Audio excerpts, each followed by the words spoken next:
चलिए लाइव पे आने वाले साथियों का मैं स्वागत करता हूं।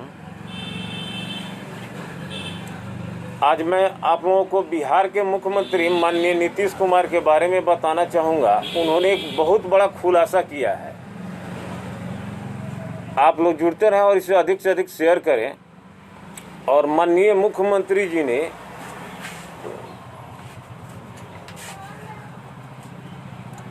गया के सभा में 19/10/2020 को बहुत बड़ा खुलासा किया है बिहार के बारे में। उन्होंने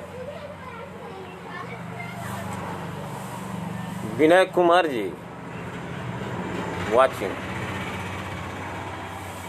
आप लोग अधिक से अधिक लाइव में जुड़े और इस संवाद को जानें। यह मैं नहीं बोल रहा हूं, बिहार के मुख्यमंत्री जी ने गया के सभा में बोला, जिसे आप सभी अखबारों के मुख्य पृष्ठ पर उसको पढ़ सकते हैं। मैंने प्रभात खबर में पढ़ा, फर्स्ट पेज पर उन्होंने अपना बयान दिया था। गया के सभा में उन्होंने कहा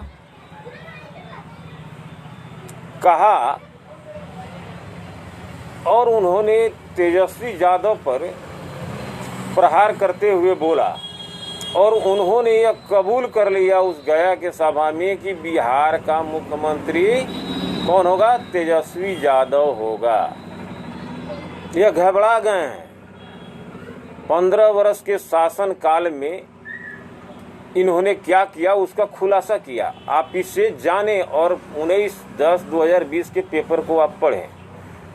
मैं तो पढ़ा प्रभात खबर में, जिसमें उन्होंने स्पष्ट कहा गया के सभा में उस मंच से कि अरे तुम तो मुख्यमंत्री बन जाओगे, लेकिन रोजगार देने की बात कर रहे हो। रोजगार कहाँ से दे सकते हो? 10 लाख नौकरी देने के लिए पैसे कहाँ से लाओगे? यह 10 लाख नौकरी देने के लिए पैसे कहाँ से लाओगे? यह इस बात को स्पष्ट कर रहा है कि माननीय मुख्यमंत्री नीतीश कुमार जी बिहार के खजाना को खाली कर दिया है। यानी अब बिहार में इन्होंने 15 साल में बिहार के लिए कुछ छोड़ा ही नहीं। अगर छोड़ा होता तो मैं आपसे पूछना चाहता हूं, तो ये तेजस्वी यादव ने आज ऐलान कर दिया पूरे बिहार में कि मैं फर्स्ट कैबिनेट के बैठक में 10 लाख युवाओं को रोजगार दूंगा। और एक तरफ नीतीश कुमार चैलेंज कर रहे हैं कि तुम 10 लाख रोजगार कहां से देगा? रुपया तो है ही नहीं। यानी मैंने तो रुपया पूरा बिहार का लूट लिया और बिहार का खजाना खाली है और तुम नौकरी कैसे दे सकते हो? बहुत बड़ा यह सोचने का और समझने का यह वक्त आया है। और एक नीतीश कुमार बिहार का 15 वर्ष मुख्यमंत्री रहने वाला ऐसा शख्स, और वह किसी जनसभा को संबोधित करने के वक्त हजारों के भीड़ में लोगों के बीच में बोलने का काम किया। यह स्पष्ट करता है, यह लाइन, यह सेंटेंस और यह उनका उक्ति और उनका यह आवाज, उनका यह जोरदार धमाका, यह साबित करता है कि मैंने बिहार को कंगाल कर दिया। यानी बिहार के खजाने में अब कुछ है नहीं। तेजस्वी, तुम नौकरी कैसे दे सकते हो? बहाली तो कर दोगे, लेकिन पेमेंट कहाँ से दोगे? मैं कहता हूँ कि आपको जनता ने जनादेश दिया तो तिजोरी खाली कर दिया, लेकिन तेजस्वी यादव कहता है कि मैं खाली तिजोरी को भरने का काम करूँगा और युवाओं को रोजगार दूंगा, यहाँ रोजगार का सृजन करूंगा। मैं इन चीज़ों को आज से 4 साल से लगातार लाइव के माध्यम से, वीडियो के माध्यम से और पेपर पत्रिका के माध्यम से लगातार प्रहार कर रहा हूँ सरकार पर कि शिक्षा, स्वास्थ्य और रोजगार। मैंने तो अति पिछड़ा का भी आवाज़ उठाया और उठा ही रहा हूँ कि बिहार का मुख्यमंत्री अति पिछड़ा होगा। कुछ लोगों का कहना था कि कौन बनेगा बिहार के मुख्यमंत्री का अति पीड़ा का चेहरा। मैं कहता हूं, जो बना सकता है क्या वह बन नहीं सकता है? अगर अति पिछड़ा किसी को मुख्यमंत्री के कुर्सी पर बैठा सकता है तो उससे मुख्यमंत्री की कुर्सी से उतारने का भी काम करेगा तो अति पिछड़ा ही करेगा। और इतना हताश बिहार के मुख्यमंत्री 15 वर्ष में जब बिहार का विकास नहीं कर सका तो क्या अब खाक करेगा विकास बिहार का? मैं पूछना चाहता हूं, जरा आप लोग पूछिए माननीय मुख्यमंत्री नीतीश कुमार से कि शिक्षा के क्षेत्र में आज गरीब, किसान, मजदूर और मध्यम वर्ग के बच्चे कहाँ पढ़ने जाते हैं? कहाँ पढ़ने जाते हैं? सरकारी स्कूल में। और जितने अमीर MP, ML और मंत्री, विधायक के बच्चे हैं कहाँ पढ़ने जाते हैं? प्राइवेट स्कूल में। हमने ये भी बात कही थी कि यह शिक्षा की व्यवस्था एक तरह का होना चाहिए। जिस तरह शिक्षा को बर्बाद करने का यह 15 वर्ष में यह सरकार काम किया है, ऐसा कभी नहीं हुआ।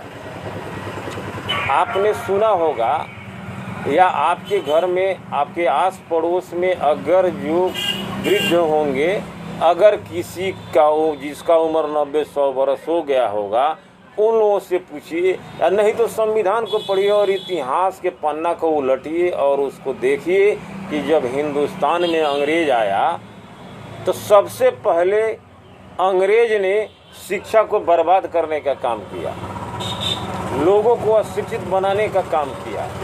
ठीक वैसे ही बिहार के मुख्यमंत्री या NDA की सरकार आज 15 वर्ष से बिहार में सबसे पहले चौपट किया। तो क्या किया? शिक्षा को चौपट किया। मैं बताता हूँ, यह 85% से 70% जो लोग हैं उनके बच्चे कहाँ जाते हैं? उनके बच्चे सरकारी स्कूल में जाते हैं। बड़ी बड़ी बिल्डिंगें बना दी गई है। मैं पूछता हूँ आपसे, जाएंगे स्कूल में तो इमारत मिलेगा, लेकिन उसके अंदर पढ़ाई आपको नहीं मिलेगा। क्या आपको पढ़ाई मिलता है? क्या वहाँ बच्चे को गुणवत्तापूर्ण शिक्षा दी जाती है? क्या कि बिल्डिंग बना देने से क्या बच्चे में मेरिट पैदा हो जाएंगे? क्या जब स्कूल में पढ़ाई ही नहीं होगी तो बच्चे के अंदर मेरिट नहीं होगा? तो सरकार ने ऐसा क्यों किया? यह वर्तमान की बिहार सरकार ने सोचा कि अगर सरकारी विद्यालयों में अगर मैं पढ़ाई करवाने लगूं तो ये गरीब, किसान, मजदूर और मध्यम वर्ग के बच्चे जब क्वालिफाइड हो जाएंगे और उसके अंदर गुणवत्तापूर्ण शिक्षा हो जाएगी तो वो सरकारी नौकरी मांगेंगे, तो मैं नौकरी कहाँ से दूंगा? मुझे तो सिर्फ कहना है कि मैं रोजगार दूंगा, नौकरी दूंगा, लेकिन 15 वर्ष में दिया नहीं। सिर्फ क्या किया?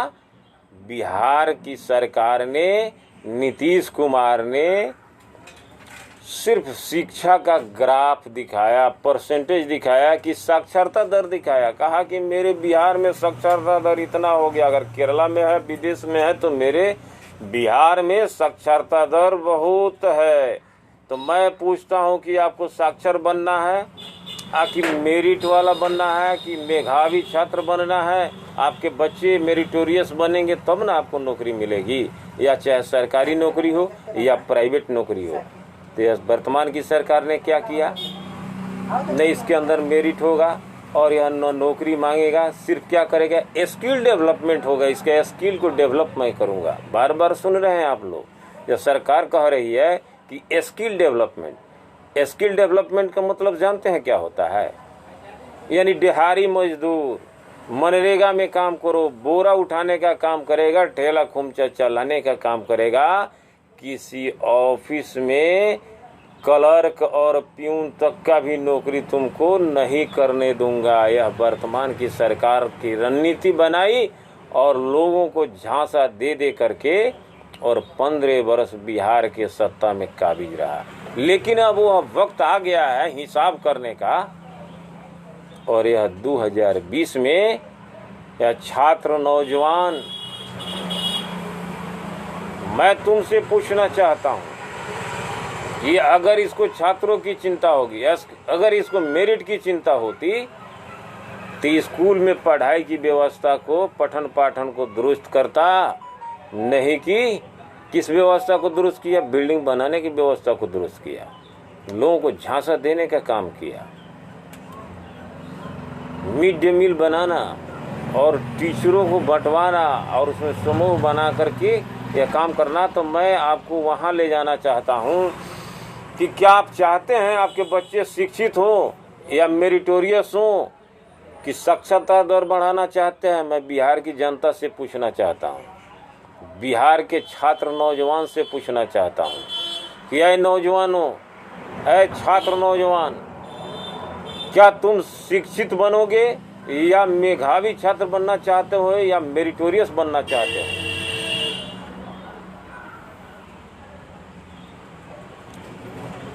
ओम जी, आपको बहुत बहुत धन्यवाद। आपने कहा कि मुझे मेधावी छात्र बनना है। ऐसा ही बुलंद और इरादों के साथ ही अच्छी इमारत खड़ी की जा सकती है। तो सबसे पहले अब बिहार की सरकार ने शिक्षा को बर्बाद किया है, तो इसका हिसाब कौन करेगा? छात्र करेगा। मैंने छात्र आंदोलन की भी शुरुआत की थी। मैंने मांगा था बिहार सरकार से, कहा था कि सभी छात्रों का एडमिशन फी, परीक्षा फी उसका माफ करे सरकार। लेकिन सरकार ने कुछ नहीं सुना, किसी का नहीं सुना। लेकिन अपने हेलीकॉप्टर उड़ाने में, वर्चुअल मीटिंग में खर्च किया, लेकिन छात्रों का फी माफ नहीं किया। इससे क्या छात्रों स्पष्ट नजर नहीं आता? इससे दिखाई नहीं देता कि आज यह वर्तमान की सरकार को शिक्षा से कोई मतलब नहीं है, छात्र से कोई मतलब नहीं है। यह सरकार चाह रही है छात्र, गरीब, किसान, मजदूर के छात्र, चाहे आप किसी भी जाति और धर्म और वर्ग से हो, सभी जाति के अंदर, सभी धर्म और मजहब के अंदर गरीब, दबे कुचले छात्र और नौजवान हैं। सबको क्षतिग्रस्त किया। सबके बच्चे आज शिक्षा विहीन हैं। क्या कितने % लोग हैं जो अपने बच्चे को प्राइवेट स्कूल में पढ़ा सकते हैं? प्राइवेट स्कूल में पढ़ाने के लिए बच्चे को 4,000 का महीना चाहिए, जो UKG LKG में एडमिशन कराने के लिए एडमिशन के वक्त में आपको 20 से 25,000 रुपये एडमिशन के समय लगता है और हर महीने 4,000 के रुपये का महीना लगता है। तो वही पढ़ाई प्राइवेट स्कूल में होती है, लेकिन सरकारी में क्यों नहीं होता? और सरकारी से बेखबर है। सरकार ने कभी नोटिस लिया कि सरकारी स्कूल में पढ़ाई क्यों नहीं होती है? टीचर को कहाँ लगा दिया जाता है? तुम बड़ा टर्च ले लो 5 सेल का और जाओ रोड पर, जितने भी महिलाएं अगर पैखाना करने बैठी हो शौच क्रिया के लिए, तो लाइट बार करके देखना, उसके जिस्म का मुआयना करने के लिए सरकार ने टीचर को ड्यूटी दे दिया। लेकिन टीचर को यह कभी नहीं पूछा कि तुम क्यों नहीं पढ़ाते हो। मैं आप लोगों से पूछना चाहता हूँ, क्या टीचर की बहाली की गई है महिलाओं की इज्जत और आबरू और असमत को लूटने के लिए क्या? और कितने टीचर भी पीटे गए। टीचर को पढ़ाने के लिए यह वर्तमान की सरकार पढ़ाने के लिए उसकी बहाली नहीं की है। इसने वोट लेने के लिए और उस अपने सरकार का प्रचार करने के लिए बहाली की है। यह सरकार टीचर की बहाली की है जनगणना करने के लिए, पैखाना साफ करने के लिए, इसके लिए टीचर की बहाली की है। तो भला टीचर कैसे पढ़ा सकता है? कभी सरकार नहीं कहती, कभी सरकार का पदाधिकारी नहीं कहता, किसी स्कूल में निरीक्षण करने नहीं जाता। क्यों जाएगा सरकारी स्कूल में निरीक्षण करने? क्योंकि उसमें मंत्री विधायक के बेटे नहीं है, अमीर के बेटे नहीं है, मुख्यमंत्री का बेटा नहीं है, किसी मंत्री का बेटा नहीं है। वो तो सब पढ़ाता है चेन्नई, कोटा में पढ़ाएगा, जहाँ जहाँ बड़ी बड़ी संस्थानें हैं, प्राइवेट स्कूल्स हैं, उसमें उसके बच्चे पढ़ते हैं। और मैं आपसे भी पूछना चाहता हूँ, आप लोगों से, बिहार की जनता से मैं पूछना चाहता हूँ, बिहार में सबसे ज़्यादा अति पिछड़ों का तादाद है, जिसमें अशिक्षा का अभाव है और दबे कुचले तो हर जाति में ही, चाहे वह सामान्य वर्ग का हो, अति पिछड़ा हो, दलित हो, महादलित हो, किसी भी जाति धर्म में हो, शिक्षा के प्रति और शिक्षा का हालात क्या है आप खुद से पूछ लो, आपको पता चल जाएगा कि हृदय नारायण प्रसाद नागर ये जो हमसे संवाद कर रहा है वह गलत है या कि सही है। और मैं चंपारण की धरती, मोतिहारी से, इस सत्याग्रह की धरती से मैं घोषणा करता हूं और चैलेंज करता हूं नीतीश कुमार को कि अगर तूने बिहार को और इस एनडीए सरकार से कि बिहार में अगर तूने शिक्षा को बर्बाद किया कोई, तो वह बर्बाद करने वाला कौन है? वह है तो नीतीश कुमार, वह है बिहार की सरकार।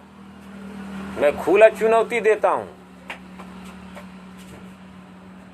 मैं बता देना चाहता हूं कि बताओ कि शिक्षा का उत्थान हुआ है या ह्रास हुआ है। अगर शिक्षा को बर्बाद किसी ने किया है तो वह बिहार का सरकार किया है, बिहार का मुख्यमंत्री किया है।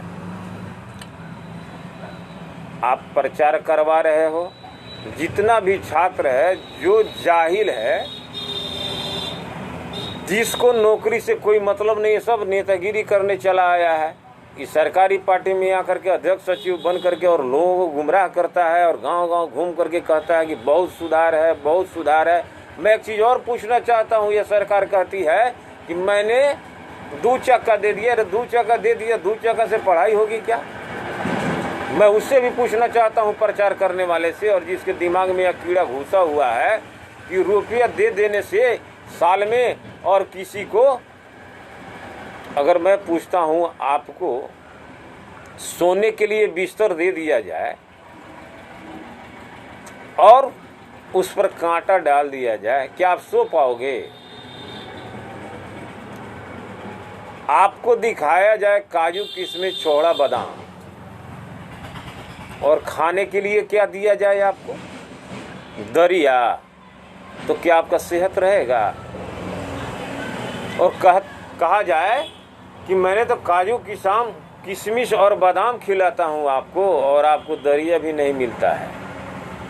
तो साथियों, मैं आपसे पूछना चाहता हूँ कि ठीक उसी तरह बिहार की सरकार ने शिक्षा के व्यवस्था में किया। खिचड़ी योजना स्कूल में चला दिया, मध्याह्न भोजन चला दिया, अभिभावक का, इस गरीब लोगों का ध्यान उसके तरफ बांट दिया और शिक्षा को समाप्त कर दिया। अगर वह किसान, गरीब, मजदूर और मध्यम वर्ग के छात्रों का, गरीब का अगर हित होता, अगर उसका कल्याणकारी काम करने वाला होता, अगर उसका कल्याण करने वाला होता, तो सबसे पहले बिहार में, बिहार ही नहीं पूरे हिंदुस्तान के सरजमी पर शिक्षा के व्यवस्था को मजबूत करता। लेकिन सबसे पहले इसने शिक्षा को अपंग करने का काम किया है। शिक्षा क्यों जरूरी है मैं आपको बता देना चाहता हूँ। शिक्षा इसलिए जरूरी है कि आप याद करोगे जब हमारा देश गुलाम था, जिसे आप कहते हैं राष्ट्रपिता, बापू कहते हैं, गांधी कहते हैं, मोहनदास करमचंद गांधी जब चंपारण की धरती पे आए थे और बिहार में आए तो सबसे पहले उनकी पत्नी ने क्या किया? पूर्वी चंपारण जिले के अंदर एक लखन सेन बड़हरवा गांव है, भीतिहरवा, जो पहले चंपारण में ही आता था, पश्चिम चंपारण में है। उनकी पत्नी ने सबसे पहले प्रथम पाठशाला की शुरुआत लखन सेन बड़हरवा से शुरू किया। तो उस समय भी सोच लेनी चाहिए और यह समझ लेनी चाहिए कि जब गांधी जी भी आए देश की आज़ादी के लिए तो सबसे प्राथमिकता शिक्षा को दिए। उन्होंने कहा कि मेरे देश के लोग, मेरे वतन के लोग जब शिक्षित होंगे तो जागृत होंगे, संगठित होंगे, आर्थिक दृष्टि से मजबूत होंगे, तो हमें आज़ादी की लड़ाई लड़ने में सहूलियत होगी। तो अपने लोगों को पढ़ने के लिए अग्रसर किए, उन्होंने पढ़ाई की तरफ रुझान किया। और तो और ज्योतिबा फूले का नाम आपने सुना होगा, जिनकी पत्री क्या नाम है, सावित्रीबाई फूले। अगर वह हिंदुस्तान नहीं, इस एशिया का सबसे प्रथम महिला है जिसने शिक्षा का अलख जगाने का काम किया। वो जमाना था, अंग्रेजों का जमाना था, हमारा देश गुलाम था। उस गुलामी के समय में भी उन्होंने संकल्प लिया। वह माली जाति से आते थे और उन्होंने अति पिछड़ा समाज से आने वाले लोग आज उन्होंने वह शंखनाद किया और उनकी पत्नी ने सावित्रीबाई फूले ने यह संकल्प लिया कि मैं शिक्षा का अलग जगा के रहूँगा। और उन्होंने शुरुआत किया शिक्षा का, और शिक्षा का क्षेत्र में उन्होंने अपने इस राज्य क्या, इस जिला क्या, पूरे देश में उन्होंने एक बहुत बड़ा एजुकेशन का हब बनाया और उन्होंने इस लड़ाई को लड़ने का काम किया, जिसके चलते सावित्रीबाई फूले को बहुत प्रताड़ित किया गया, उनको जलील किया गया, उनको रोकने का काम किया गया, लेकिन फिर भी वह रुकने का नाम नहीं ली। तो इसे सोचना चाहिए। मैं बिहार के लोगों से यह पूछना चाहता हूँ कि अगर शिक्षा का महत्व नहीं होता तो आज ये दो महिलाएं, और यह हिंदुस्तान का और यह बिहार का, और यह शुरुआत बिहार से ही हुआ। और आपने जिसको बनाया, आपने बिहार की सत्ता जिसको दिया, क्या इसलिए दिया था कि अंग्रेज का शासन करो तुम बिहार के धरती पर?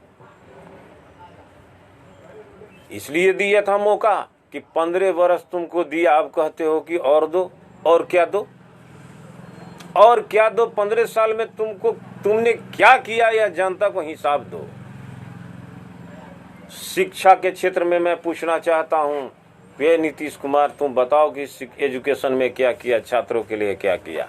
अगर शिक्षा होता बिहार में, अगर शिक्षा की व्यवस्था होती बिहार में, तो क्या बिहार के बच्चे बाहर पढ़ने जाते? यूपीएससी, बीपीएससी, आईएएस, आईपीएस का अगर बिहार का छात्र अगर कोई तैयारी करता है तो वह बिहार के धरती पर नहीं करता, बिहार से बाहर जाकर के पढ़ाई करता है। और पढ़ाई करने के बाद वहाँ से वह मेरिट लिस्ट में आता है और वह कंपटीशन की तैयारी करता है। अब वह जब कर लेता है तो यह बिहार की सरकार, निकम्मी सरकार, उस बच्चे को लाकर कहता है कि मेरे बिहार में इतना स्टूडेंट टॉप कर गया। मैं पूछना चाहता हूं कि तेरे वह बिहार का है तो बिहार का ही रहेगा ही, लेकिन तूने बिहार ये बताओ कि तुम्हारे बिहार के स्कूल में पढ़ करके टॉप किया कि दूसरे राज्य में जाकर के टॉप किया? अगर आप कहते हो कि मैं गुणवत्तापूर्ण शिक्षा देता हूँ, मैं शिक्षित बना दिया, तो तुमने शिक्षित बनाया है, मेरिटोरियस नहीं बनाया। तुम बिहार का साक्षरता दर बढ़ाया लेकिन मेरिट को समाप्त कर दिया, ताकि बिहार में कोई गरीब किसान मजदूर का बेटा मेरिटोरियस नहीं बने। न सुविधा दूंगा और वह न मेरिटोरियस होगा। मैं पूछना चाहता हूँ सिर्फ एजुकेशन पर, नीतीश कुमार से पूछना चाहता हूँ, एनडीए सरकार से पूछना चाहता हूँ, बिहार सरकार से पूछना चाहता हूँ कि तूने शिक्षा के लिए क्या किया बिहार के धरती पर? जरा बताओ। अगर पहले की तुलना करते हो, बार बार यह सरकार लालू यादव का भय दिखा करके, जंगल राज बोल करके और कहती है कि वह जंगल राज है, लालू यादव आ जाएगा। अरे लालू यादव को तो भगा दिया, 15 वर्ष तो सत्ता से बाहर ला। तू 15 साल में क्या किया? तू जरा बताओ न कि मैंने 15 साल में शिक्षा के क्षेत्र में क्या किया। न यूपीएससी के एग्जाम लिया, न बीपीएससी के एग्जाम लिया, कहीं भी प्रतियोगिता परीक्षा लेकर के बहाली करने का कोई नामो निशान नहीं, कहीं पर नहीं किया। रोजगार किसी को नहीं मिला और कहते हो कि मैं अब रोजगार दूंगा। नींद अभी खुली है कि रोजगार दूंगा, तो शिक्षित जब नहीं होगा तो सुदृढ़ कैसे होगा? मैं पूछना चाहता हूं बिहार वासियों से और बिहार के जनता से और छात्र नौजवान से मैं पूछना चाहता हूं कि जब तक शिक्षा नहीं होगा, आप शिक्षित नहीं होगे, तब तक तुम्हारा कल्याण हो सकता है क्या? हरगिज नहीं हो सकता। इस सरकार से पूछो और इस सरकार से हिसाब लो कि मैंने तुझे 15 दिया और तूने मुझे क्या दिया। सिर्फ तुझे कुर्सी चाहिए, तुझे वोट चाहिए। रोजगार के नाम पर क्या किया? बिहार में एक भी इंडस्ट्री लगाया। मैं शिक्षा पर ही मैं आपसे अभी डिबेट करना चाहूँगा। मैं पूछना चाहता हूं कि जिस सरकार का डर और भय दिखा करके आप वोट लगातार लेते आए हो और फिर आज प्रचार में ही कर रहे हो, घोटालेबाज, चोर, अरे भैया तू ईमानदार है और विकास पुरुष कहते हो कि डंका बजवाते हो आपकी मैं विकास पुरुष हूं। मैं आपसे पूछना चाहता हूं आपने क्या किया शिक्षा के क्षेत्र में, जरा अभी बताइए ना जनता को कि मैंने क्या किया। तो आप अपनी बता नहीं रहे हैं और सिर्फ कह रहे हैं कि उसने यह किया वह किया, लेकिन आपने क्या किया। हम लोग भी स्टूडेंट रहे हैं, हम लोग भी पढ़े हैं, सरकारी स्कूल के ही छात्र हैं। हम लोगों के समय में हर जिले में जिला स्कूल हुआ करता था। हम लोग मिडिल क्लास में पढ़ते थे, छात्रवृत्ति का परीक्षा हम लोगों भी नहीं दिया है जिला स्कूल में। और जो छात्र मेरिट लिस्ट में आते थे, जिला वर्ग के टॉपर छात्र का एडमिशन जिला स्कूल में होता था। लेकिन यह वर्तमान की 15 वर्ष की सरकार ने जैसे ही सत्ता में आई, सबसे पहले जिला स्कूल ही बंद हो गया। उसमें कहीं से छात्रवृत्ति का एग्जाम देकर के बच्चे नहीं जा रहे हैं। वह सम्मान स्कूल की स्थिति उसकी बन गई और वहाँ एडमिशन छात्रवृत्ति पर और प्रतियोगिता परीक्षा समाप्त कर दिया गया। तो मिलाए जिस जिला स्कूल में ब्रांड स्टूडेंट होते थे और उसमें पढ़ाई भी होती थी, तब पहले के ज़माने की बात कहते हो और तो वर्तमान की, इससे तो अच्छा पहले था। खपड़ा का मकान था, स्कूल था, टाट का स्कूल था, लेकिन उसमें मेरिट भरपूर था। अभी तो बिल्डिंग का मकान है लेकिन उसमें मेरिट ही समाप्त है, पढ़ाई ही गायब है। और पहले पेड़ के नीचे हम लोग पढ़ते थे, आप भी पढ़े होंगे। और उस समय के जो टीचर होते थे उनका काम सिर्फ पढ़ाने का होता था। और वहीं से नवोदय, नेत्रहाट और सैनिक स्कूल में विद्यार्थी जाते थे, जिसमें किसान, गरीब, मजदूर सभी जाति और धर्म के बच्चे होते थे। जो मेरिटोरियस होते थे वो जाते थे। आज क्या स्थिति पैदा हो गई है, जिला स्कूल गायब, नवोदय गायब, नेत्रहाट गायब, सैनिक स्कूल गायब। क्यों गायब? वह किसके लिए है?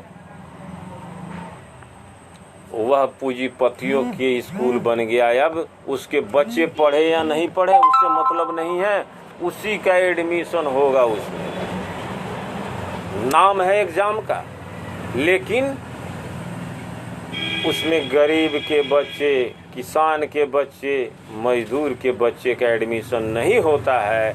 उसमें अमीर के बच्चे जाते हैं, दबंगों के बच्चे जाते हैं, चाहे वह किसी जाति धर्म का हो। तो एजुकेशन को इसने इतना गर्त में ढकेलने का काम किया यह वर्तमान की बिहार सरकार। आप खुद से अंदाजा लगा सकते हैं, आप खुद समझ सकते हैं कि ये जिस देश में, जिस राज्य में अगर शिक्षा ही समाप्त हो, उस राज्य का क्या होगा। शिक्षा को राष्ट्र का चक्षु कहा जाता है। शिक्षा के विहीन लोगों को अंधा कहा जाता है। अगर आप इंसान हैं, आपके पास ज्ञान नहीं है, तो समझिए आप अज्ञानी हैं, तो एक अंधा है। तो इस हालात में किसने पहुंचाया? यह वर्तमान की 15 वर्ष की सरकार ने पहुंचाया। और यह 15 वर्ष की सरकार कहती है इसके पहले की सरकार ने बर्बाद कर दिया। क्या बर्बाद कर दिया? उस समय इतना न विज्ञान डेवलप था, न कोई व्यवस्था डेवलप था। और अभी तो पैरेलल सरकार है, केंद्र और बिहार की सरकार बराबर है, दोनों गठजोड़ की सरकार है। फिर बहाना किस बात की? यह 15 वर्ष में जो बिहार को पूरा नहीं कर सका, एजुकेशन का पैमाना नहीं बना सका, तो क्या अब क्या बनाएगा? शिक्षा का विनाश करने वाला अगर यह कोई है तो यह 15 वर्ष की सरकार है। शिक्षक किसी भी स्कूल में जाकर के देखिए पढ़ाई के क्या हालात है। पढ़ाई तो एकदम, पढ़ाई का नामो निशान गायब है। मैं आपको स्वास्थ्य के क्षेत्र में ले जाना चाहूँगा। हॉस्पिटल है, दवा गायब। पहले 10 पंचायत, 15 पंचायत पर एक हॉस्पिटल होता था, जिसमें डॉक्टर भी रहते थे, नर्स भी रहते थे, दवा भी रहता था।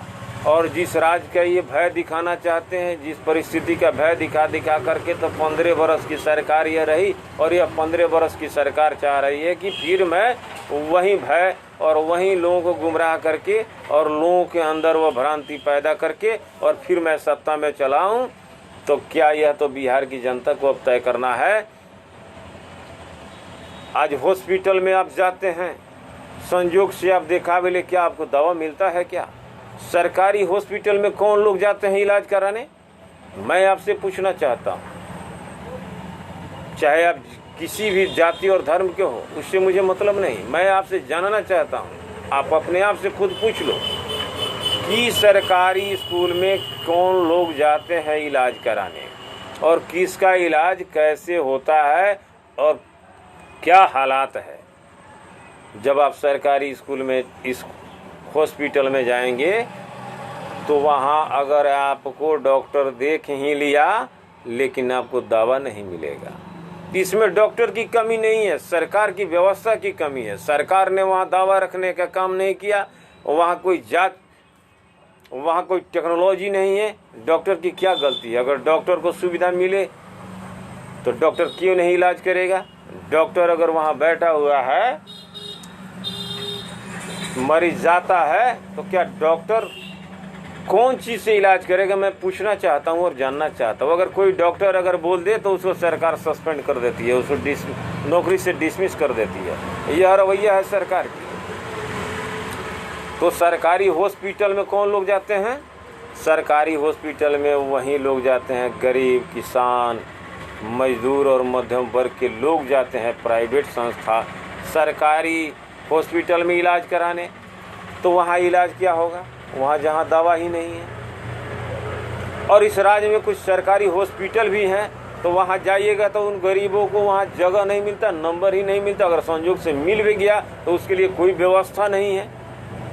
वो फर्श पर सोते हैं और उसी में पूंजीपति और उद्योगपति और मंत्री विधायक जाते हैं तो उसके लिए एसी रूम दिया जाता है। नाम क्या है? सरकारी हॉस्पिटल। और कहा जाता है कि इसमें लोगों का इलाज किया जा रहा है। वह बदतर हालात है। किसी हॉस्पिटल में जा कर के देख लें आप, पटना का पीएमसीएच हो, एनएमसीएच हो, एम्स हो, आयुर्विज्ञान संस्थान हो, या बिहार में वह नमूना हॉस्पिटल तो है पटना के धरती पर, और बिहार में बहुत सारा सरकारी हॉस्पिटल है, एनएमसीएच है, पीएचसी सेंटर है, हॉस्पिटल्स हैं।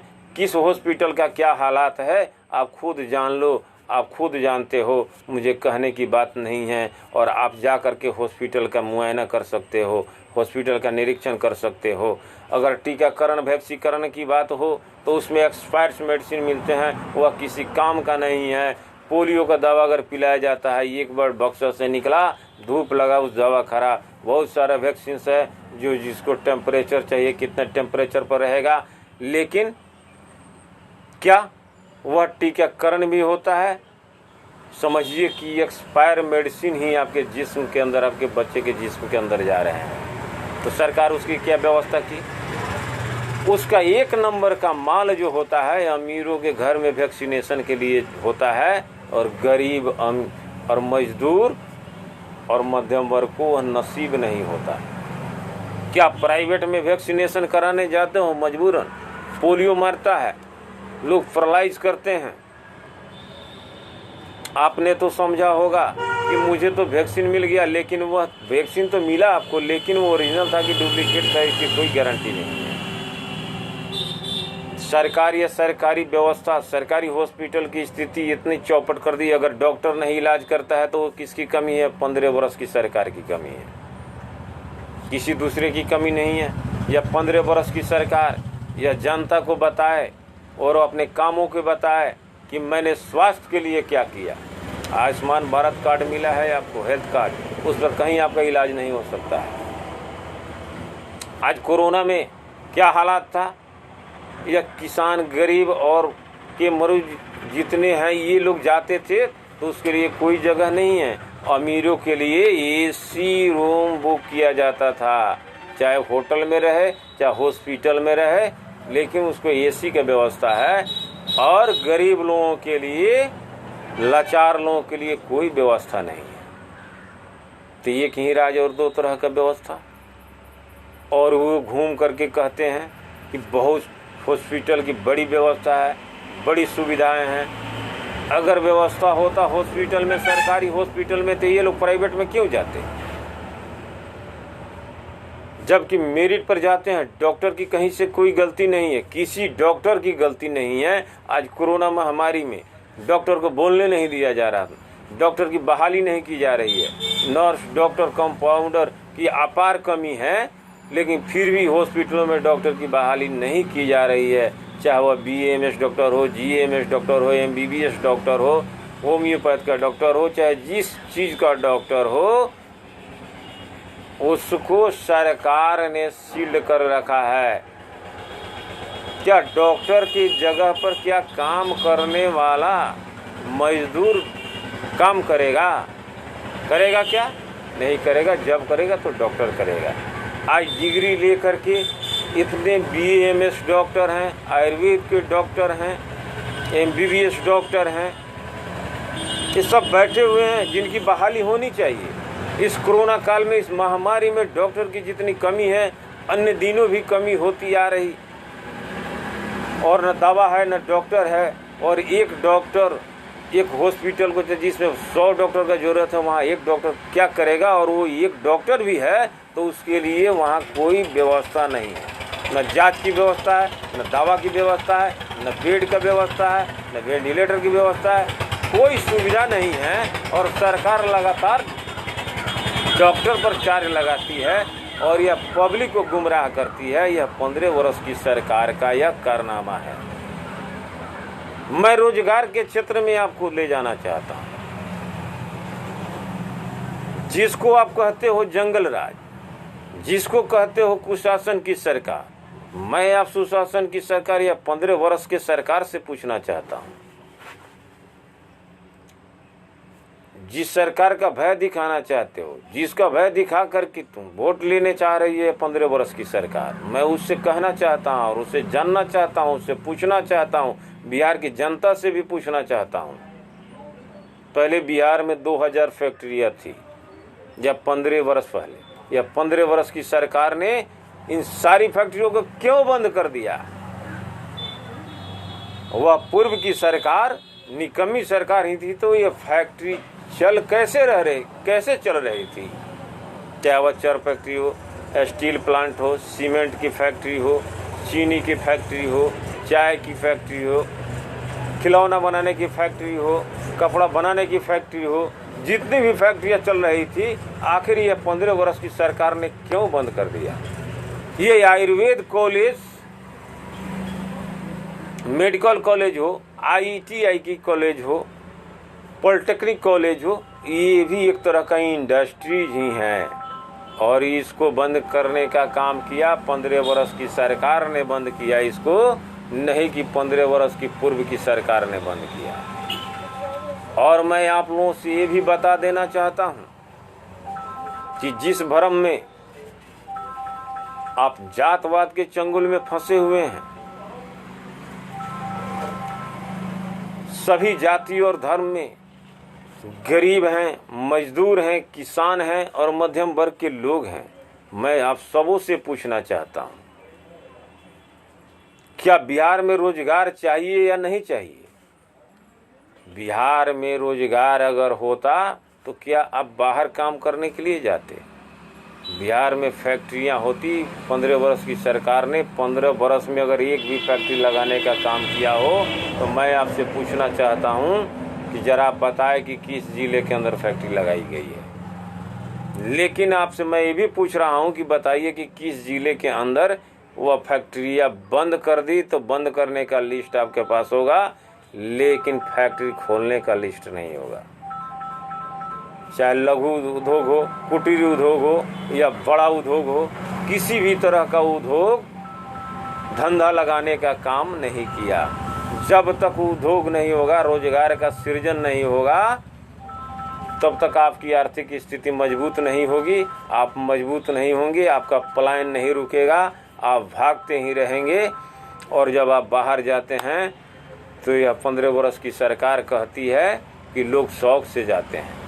जब फैक्ट्री लगाने की बात होती है तो यह 15 बरस की सरकार कहती है कि यहाँ व्यवस्था नहीं है। और 15 बरस से कह रही थी क्या सरकार, या 15 बरस की सरकार कि मैं इटली से कंपनी को ला रहा हूँ, जर्मनी से ला रहा हूँ, इतना पर दस्तखत कर दिया, इतना पर एग्रीमेंट कर दिया, अब फैक्ट्री लगा लूँगा।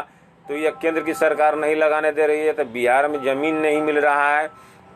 आज जब यह स्लिप कर गया और यह सफल हो गया, नहीं लगाया, तो आज चुनाव का समय आया है, तो ये अब 15 बरस की सरकार कह रही है यहाँ फैक्ट्री लगाने का सुविधा ही नहीं है। और 15 बरस से फैक्ट्री लगाने की सुविधा थी।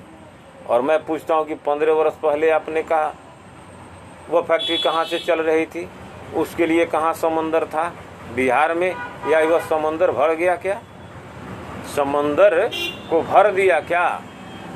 उसके पहले की सरकार जब जाने लगी तो क्या उस समंदर को भर दिया? कि अभी आप वर्तमान की सरकार कह रही है कि समंदर नहीं है, तो पहले भी तो समंदर नहीं था, तो कैसे फैक्ट्रियां चल रही? तो इस तरह से मैं आपको कहना चाहता हूँ, सबसे बड़ा चीज शिक्षा।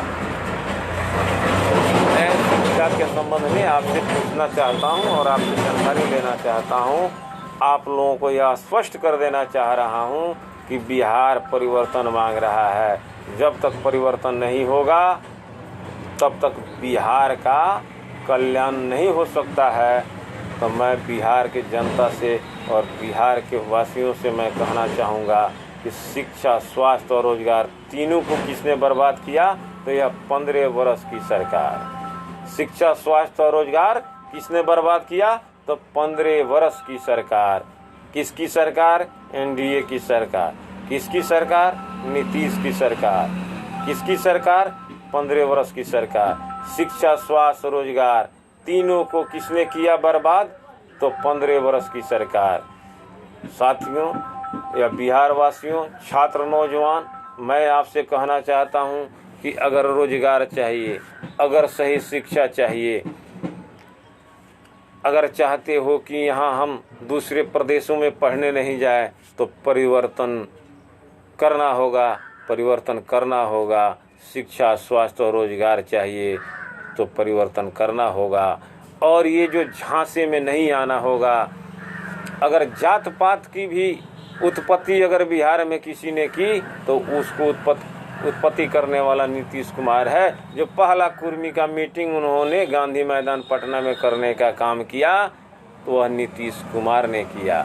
जात पात भी अगर बिहार में जात पात का बीज बोने का काम पहला शख्स है वह 15 बरस की सरकार। उसी ने बिहार में जातीय उन्माद फैलाने का काम किया। पिछड़ा अगड़ा, अति पिछड़ा पिछड़ा, दलित महादलित किसने किया? 15 बरस की सरकार ने किया। उसके पूर्व की सरकार ने क्या दलित और महादलित किया? पिछड़ा को अति पिछड़ा में, दलित के अंदर, अति पिछड़ा के अंदर दूसरे जातियों को ले जा करके डाल देना, अति पिछड़ा का हक मारी। पिछड़ा को ले जा करके दलित में डाल देना, दलित का हक मारी। तो मैं पूछना चाहता हूँ, सामान्य जाति के हो या पिछड़ी जाति के हो, पिछड़ी जाति के हो या SC ST के लोग हों, मैं सबों से पूछना चाहता हूँ कि स्वास्थ्य, शिक्षा और रोजगार पर मैं नीतीश कुमार से जानना चाहता हूँ कि आप 3 चीज़ पर बताएं कि बिहार को आपने क्या दिया। और मैं जनता से भी पूछना चाहता हूँ कि बिहार बर्बाद हुआ है कि आबाद हुआ है। और एक और चीज़ मैं सुनता हूँ और सुनने में आता है कि रोजगार दिया। अरे कैसा रोजगार दिया आपने? मैं तो देख रहा हूँ कि 15 बरस में आपने ये कहीं बहाली किया जिसका नाम है टीचर, शिक्षक। आप तो उसको नौकरी नहीं दिए, आप एक लड़ने का मशीन बना दिए। लगातार शिक्षक रोड पर, हड़ताल पर, पठन समाप्त, बराबर आश्वासन, कभी दक्षता परीक्षा तो कभी ये परीक्षा तो कभी वो परीक्षा, तो अभी 2000 बढ़ा देंगे तो 3000 अभी बढ़ा देंगे, तो फिर स्ट्राइक पर आओ, फिर जाओ, फिर वार्ता करो। तो यार तो 15 बरस में टीचर को एक दिन भी सुकून की ज़िंदगी नहीं जीने दी या 15 बरस की सरकार ने। मैं किसी टीचर से पूछना चाहता हूँ, हर टीचर अपने दिल पर हाथ रख करके बोले कि आप 15 बरस के अंदर में सुकून से स्कूल के अंदर भी गया होगा टीचर, तो उसके दिमाग में यही होगा कि आज कब मेरे पास चिट्ठी आ जाए, तुम्हें टर्च दिखाने जाना है। और वह टीचर टर्च दिखाने में मशगूल है तो वह खिचड़ी बांटने में मशगूल है, लेकिन कभी टीचर को सरकार ने नहीं कहा कि तुझको पढ़ाना है। और टीचर लगातार टीचर से धरना प्रदर्शन करवाया करके यह 15 वर्ष की सरकार ने बिहार के लोगों के और छात्रों के और बेरोजगारी के दिमाग को हैंग करने का काम किया और सबके माइंड को घुसा दिया कि टीचर का ही नौकरी सबसे बड़ी नौकरी है, दूसरा कोई नौकरी नहीं है। और यह छात्रों के पढ़ाई को समाप्त कर करके अब सबका दिमाग वह अनुबंध की बहाली की तरफ कंसंट्रेट कर दिया और सभी परीक्षाएं लेनी बंद कर दी। सिर्फ आप अप्लाई करो और कुछ एग्ज़ाम लेना भी हो, बहाली आपकी नहीं होगी। पूरा खाली का खाली सिस्टम है। और यह 15 वर्ष की सरकार कहती है कि बहाली करोगे तो रुपया कहाँ से लाओगे। यह बात स्पष्ट करता है कि बिहार की 15 वर्ष की सरकार अब थक चुकी है और वह कबूल कर लिया कि तेजस्वी यादव बिहार का मुख्यमंत्री बन गया, लेकिन तुम 10 लाख बेरोजगार को रोजगार दोगे, उसकी बहाली करोगे, तब पैसा कहाँ से लाओगे।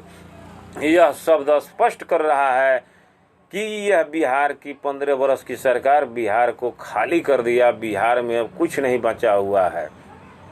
अगर बचा होता तो क्या यह बिहार के मुख्यमंत्री गाया के सभा में बोलते क्या कि 10 लाख तो रोजगार दे दोगे, लेकिन पैसे कहाँ से लाओगे।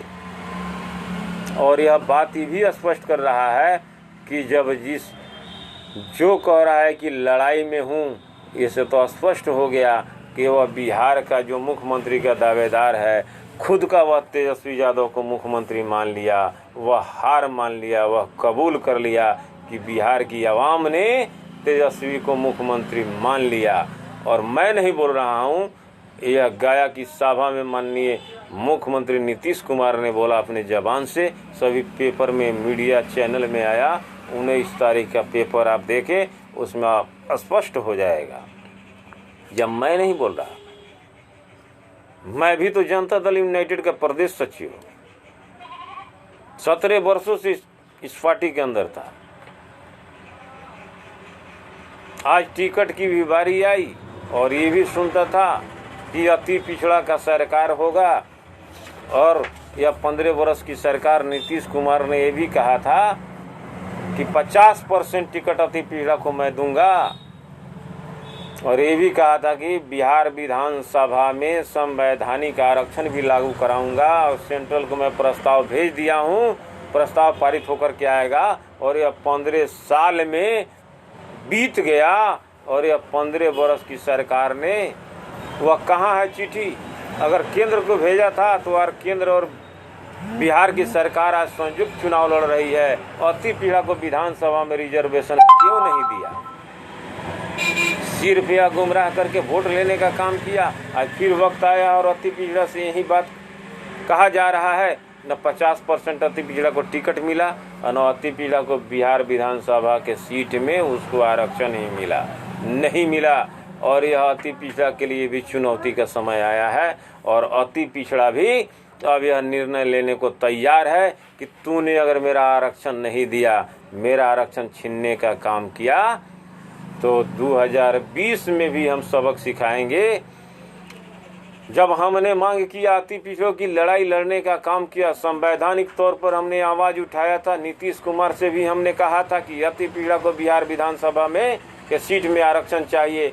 नीतीश कुमार ने कहा था कि मैं इसको प्रस्ताव को पारित करके केंद्र को भेजता हूं।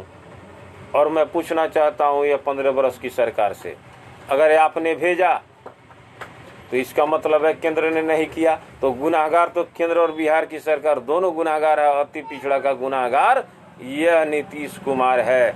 और अति पिछड़ा को इन्होंने कहा था मीटिंग बुला करके कि मैं अति पिछड़ा को 50% निजी आरक्षण दूंगा टिकट में, लेकिन नदारत है। मैं पूछता हूँ, ये 15 वर्ष की सरकार के मुख्यमंत्री जिस जाति से आते हैं उनका वोट परसेंट कितना है, जो इन्होंने 30 अपने जाति कुर्मी जाति को टिकट देने का काम किया और कहते हैं कि लालू यादव जात पात करता है।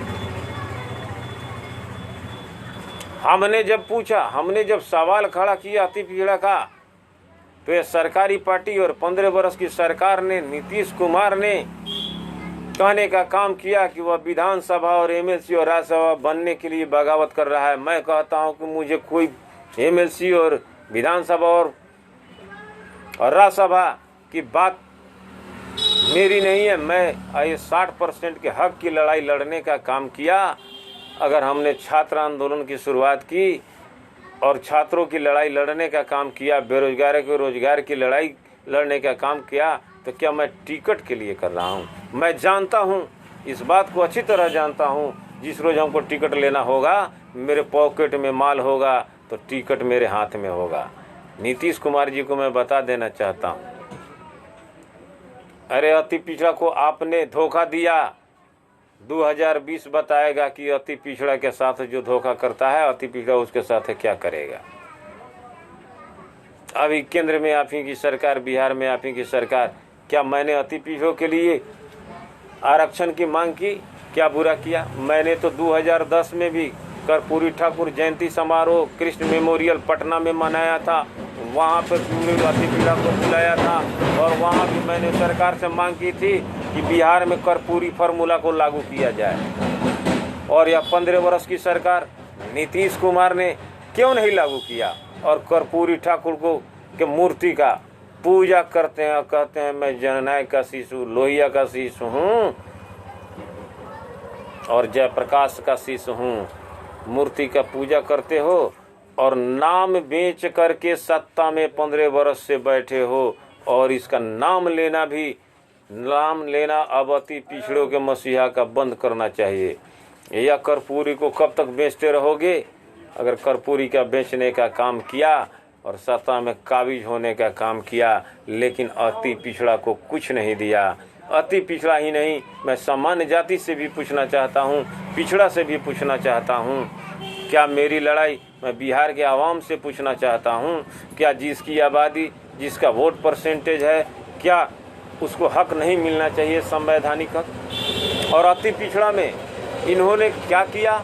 2-3 अति पीड़ा की जातियाँ है जिसमें इन्होंने 15 वर्ष की ये सरकार ने क्या किया? एक एमएलसी एक टिकट और विधानसभा पार्लियामेंट का टिकट दे करके और पूरे अति पिछड़ा को भुनाने का काम किया। मैं अति पिछड़ा से भी कहना चाहता हूँ कि तू अपने दिमाग में, अपने खाली शैतान दिमाग को ठीक करो।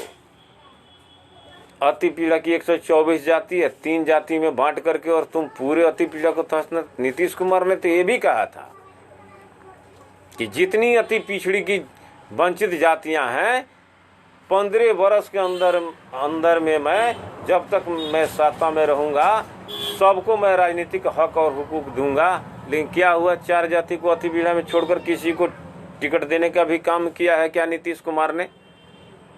मेरा 60% पैकेज बनता है तो न संवैधानिक आरक्षण दिया, न प्राइवेट आरक्षण दिया। ये देखिए कितना बड़ा गुनाहगार सबसे बड़ा अति पीड़ा को किया।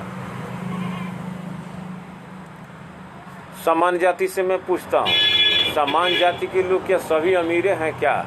उसमें भी तो गरीब है। उसका आज क्या हालात है? पिछड़े से मैं पूछना चाहता हूँ। और ये बार बार जंगल राज कहना और उसका भय दिखा करके वोट लेना, उससे तो बड़ा जंगल राज मुझे अभी दिख रहा है। वह तो जंगल राज को खत्म करने वाला था। जिस जंगल राज की बात करते हो, पूर्व में जिस लालू यादव की बात करते हो, वो तो जंगल राज में ही आया और समझिए कि लालू अवतार पैदा लिया था और वह जंगल राज का नाश करने के लिए आया था बिहार के धरती पर। जब उस जंगल राज का सफाया करने लगा तो जंगल में रहने वाले वो जंगली लोग नारा दिया कि यह जंगल राज है। नहीं, वह जंगल राज को समाप्त किया और उसी का परिणाम है कि आज जो ये नीतीश कुमार जी बिहार के मुख्यमंत्री हैं, नहीं तो इस बिहार के गद्दी पर 5 मिनट आप नहीं रुक सकते थे। जंगल राज वो था, उस जंगल राज में ही मैं अब कहना चाहता हूं, इसलिए स्पष्ट करना चाहता हूं कि बिहार की जनता अपना दिमाग खाली रखे और अपने मन मस्तिष्क को शांत रखे और परिवर्तन खोज रहा है बिहार। जब तक परिवर्तन नहीं होगा तब तक किसी का भय दिखा दिखा करके और यह वोट देते रहो, तुम्हारा कल्याण नहीं होगा और कभी यहाँ बिहार डेवलप नहीं हो सकता है।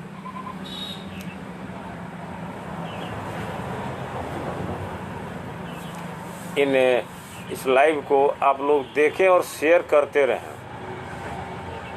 शिक्षा, स्वास्थ्य और रोजगार ये बहुत ही बहुमूल्य चीज़ है और यह पूरे किसी राज्य और प्रदेश और किसी घर को विकसित करने का 3 ही मंत्र है, शिक्षा, स्वास्थ्य और रोजगार। जब तक शिक्षा नहीं होगा आपके अंदर, आप स्वस्थ भी नहीं रह सकते हैं, रोजगार भी नहीं मिल सकता है आपको। इसलिए एजुकेशन सबसे महत्वपूर्ण है और उस एजुकेशन को ही नीतीश कुमार ने निगल गया घड़ियाल की तरह। जब और यह लालू यादव का भय दिखाना, जेल में बंद कर देने से किसी को अगर जेल में बंद कर दिया जाए और सत्ता में बना रहे, यही तो काम किया। मैं एक चीज और पूछना चाहता हूं 15 वर्ष की सरकार से, अगर आपने काम किया, आपने पूरा बिहार को चमका ही दिया, तो फिर वोट क्यों मांग रहे हो? यह पूरा हिंदुस्तान का टीम बुला करके और पूरे हिंदुस्तान के लोगों बिहार में उतार दिया, क्या जरूरत है गांव मोहल्ला में घूमने का? मंत्री, विधायक, राज्यपाल, मुख्यमंत्री, कई एक स्टेट के लोग आकर के आज, अरे नीतीश कुमार जी आपने काम किया है, तो आपको प्रचार करने का कोई जरूरत नहीं था। और आप जिसका भय दिखा रहे हैं उस भय को दिखाने का भी जरूरत नहीं था। और यह बात साबित कर रहा है कि आपने 15 वर्ष में कोई काम नहीं किया, सिर्फ लोगों को झांसा दे करके, प्रलोभन दे करके, योजना पर योजना चला करके आपने आपका जो काम किए वो तो आपको खुद दिखाई दे रहा है। कहीं भी धरातल पर आपका कोई काम नहीं। आपने बिजली की बात की कि मैंने बिजली लाई, आपने तो 15 वर्ष में एक बिजली को भी नहीं ठीक कर पाया, तो क्या अब क्या ठीक करेंगे आप? और बिजली आई, बिजली का बिल कितना है? 15 रुपये यूनिट। पहले बिजली 50 पैसे यूनिट चलता था, अभी तो आपने 15 रुपये यूनिट देने का काम किया। रूरल एरिया में 10 रुपये, नगर परिषद में 15 रुपये। क्या बिल दिया आपने? और 15 वर्ष में आपने तो बिजली भी नहीं पूरा किया। आप कहते हैं मैंने रोड बनवाया। आज किस रोड से जाओगे पता चलेगा कि वह रोड कैसा है। किसी भी रोड का हालत ठीक नहीं है। सबसे पहले बिहार बाढ़ से बार बार त्रस्त होता है, कोसी त्रासदी से लेकर के हर जगह। बिहार का एक भी तटबंध बनवाने का काम किया या 15 वर्ष की सरकार? मैं नीतीश कुमार जी आपसे पूछना चाहता हूं, किसने आपको विकास करने से लिए हाथ पकड़ लिया था? फैक्ट्री लगाने के लिए कौन हाथ पकड़ लिया था? बिहार के तटबंध को बांधने के लिए आपको किसने रोक लिया था? जब चुनाव का वक्त आया था आप कह रहे थे कि चाइना से युद्ध होने लगा, नेपाल हमको रोक दिया। तो 15 साल से मैं पूछना चाहता हूँ, चाइना से ही युद्ध हो रहा था और नेपाल से ही आपका युद्ध हो रहा था। आपने बाढ़ के विभीषिका से क्यों नहीं बचाया? तो आपने बोला भी था कि जब मैं मुख्यमंत्री बनूंगा तो बिहार को बाढ़ मुक्त कर दूंगा। तो 15 साल में आपने तो एक नाला भी नहीं बंधवाया और यह बाढ़ मुक्त करने की बात की। जब बाढ़ आता है तो आप कहते हैं कि हाथिया बरस रहा है, कभी बाढ़ आता है तो कहते हैं आपकी बारिश की पानी है। और बिहार की जनता को कितना मूर्ख बनाएंगे आप? आपको विकास करने के लिए जनता ने आपको मौका दिया था। और ठीक है कहता है आपको तेजस्वी यादव और तेज प्रताप यादव और अमित शाह जी और नरेंद्र मोदी जी और सुशील मोदी जी आपको ठीक है कहते हैं कि पलटू राम है, आप अच्छा ही कहता है, और फिर आप पलटू और सल्टू एक साथ हो गए। और वहीं नरेंद्र मोदी ने कहा था आपको कि नीतीश कुमार का डीएनए गड़बड़ है, लेकिन आपने नीतीश कुमार क्या कहा, आपने कह दिया कि नरेंद्र मोदी बोला है कि बिहारियों का डीएनए गड़बड़, कहा है कि बिहारियों का डीएनए गड़बड़ है, और यह मिलना साबित कर दिया कि बिहारियों का डीएनए सही है, नीतीश कुमार का डीएनए तुम्हारा गड़बड़ था, है और रहेगा, और बिहार इसे बर्दाश्त नहीं करेगा। अगर पूरे बिहारियों को गाली देने का काम किया तो नीतीश कुमार ने काम किया और नरेंद्र मोदी ने काम किया, और यह सुशील मोदी ने गाली देने का काम किया बिहारियों को। और नीतीश कुमार को कहा था नरेंद्र मोदी जी ने कि नीतीश कुमार का डीएनए गड़बड़ है, बिहारी को नहीं कहा था, बिहारी को नहीं कहा था। और नीतीश कुमार जी आप याद कीजिए, मैं भी आपके दल में, ये आप सैंपल जमा करवा करके बॉम्बे भेजने का काम किया, अभी तक किसी सैंपल का पता नहीं है।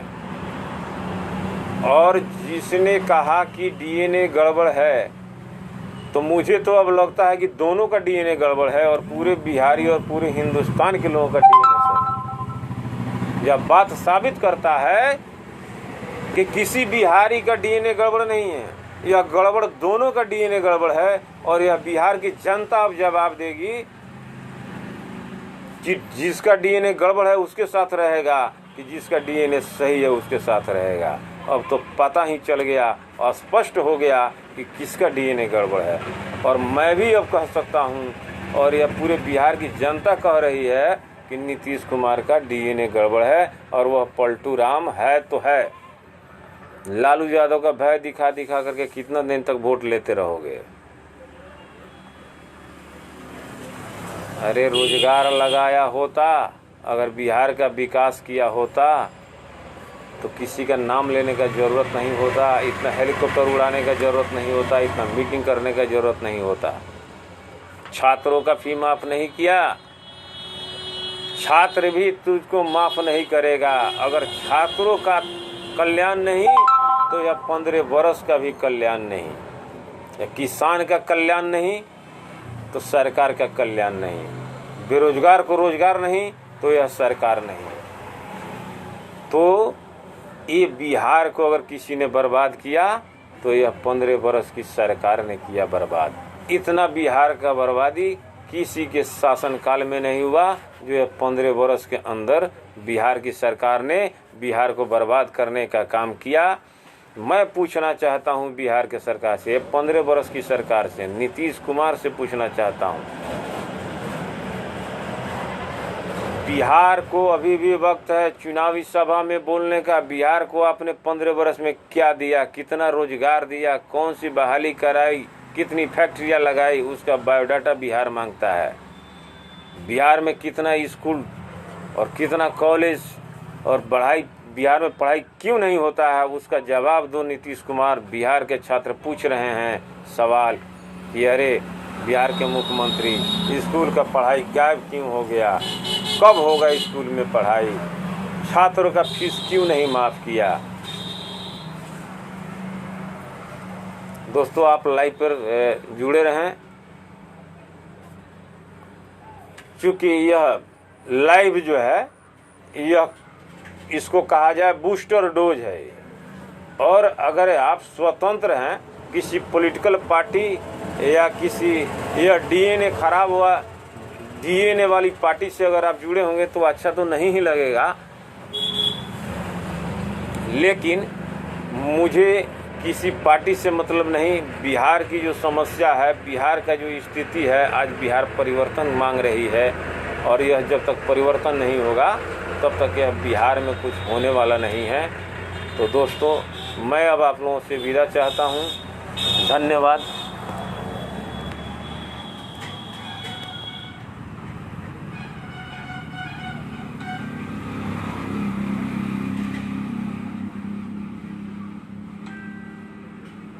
देख रहे थे क्या?